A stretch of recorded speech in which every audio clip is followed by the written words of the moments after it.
हैं Park Medi World and MNM. Park Medi hospital sector से and auto sector से MNM. तो ये हो गए अविनाश जी के आज के टॉपिक्स। जयंत जी ये बताइए कि भाई मंदी के दौर में 5 ऐसे कौन से टिप्स हैं जो आप हमारे दर्शकों को देना चाहेंगे? 5 नहीं तो जितने भी टिप्स आप देना चाहें। पहला, और अविनाश जी आप मैं रिक्वेस्ट करूंगा, आप हर एक पे बाद मैं आपसे चाहूंगा कमेंट।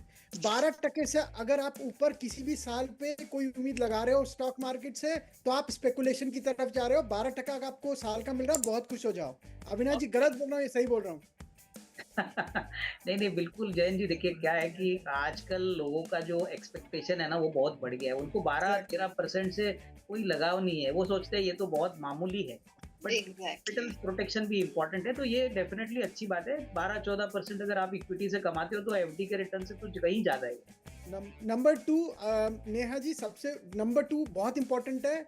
आप जहां पे भी पैसा लगा रहे हैं और अगर आपका शेयर मार्केट में वो प्राइस गिर रहा है, तो फेस में जैसे अविनाश जी और आपकी स्माइल है वो बरकरार रहनी चाहिए। ऐसा नहीं है कि नेहा जी का पोर्टफोलियो नीचे नहीं जा रहा या अविनाश जी का पोर्टफोलियो नीचे नहीं जा रहा। देख, स्माइल बराबर है, तो आप उतना ही पैसा लगाइए कि स्माइल बराबर रहे। अविनाश जी मैं कमेंट चाहूंगा। नहीं नहीं, देखिए जयंत जी, एक बात मैं बताना चाहता हूँ कि सारे जो फंड मैनेजर है, विदाउट टेकिंग नेम्स, जो फंड वाले, म्यूचुअल फंड वाले हैं, एआईएफ वाले हैं, फैमिली ऑफिस वाले हैं, देखिए वो भी हमारे जैसे ही इन्वेस्टर्स है। जब शेयर की भाव गिरती है ना, तब उनको भी उतनी पिटाई और उतनी ही तकलीफ होती है।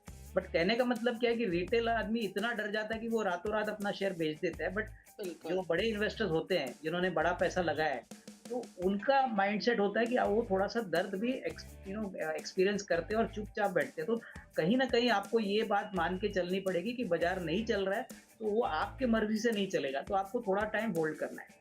और इसी में स्टॉप लॉस काम आता है वैसे।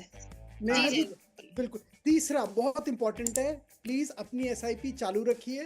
कुछ नहीं हुआ है, कुछ मूवमेंट्स है, फेजेस है। मार्केट जितना नीचे जाएगा वापस उतना पलट के आएगा। एसआईपी मत रोकिए।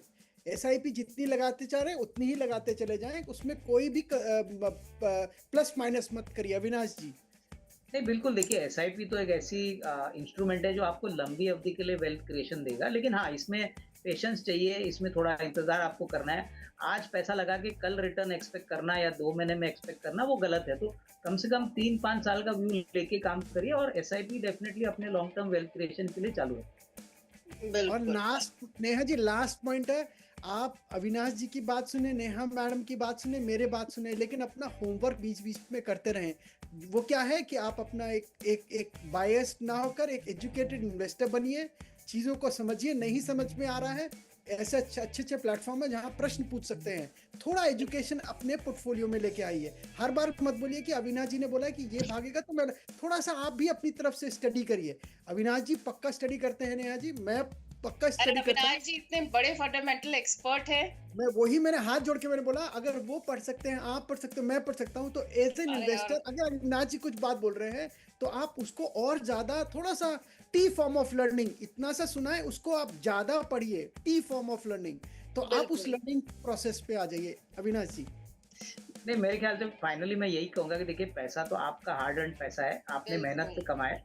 तो थोड़ा सा, जैसे आपने कहा जैन जी, कि थोड़ा सा प्रिकॉशन तो आपको भी लेना है। आपका पैसा है तो आपको थोड़ा सा उसके ऊपर ध्यान देना जरूरी है। इतना भी पढ़िए मत, लेकिन थोड़ा पढ़िए, और जो हो रहा है आपके आसपास वो तो आपको पता होना चाहिए। एग्जैक्टली। बिल्कुल।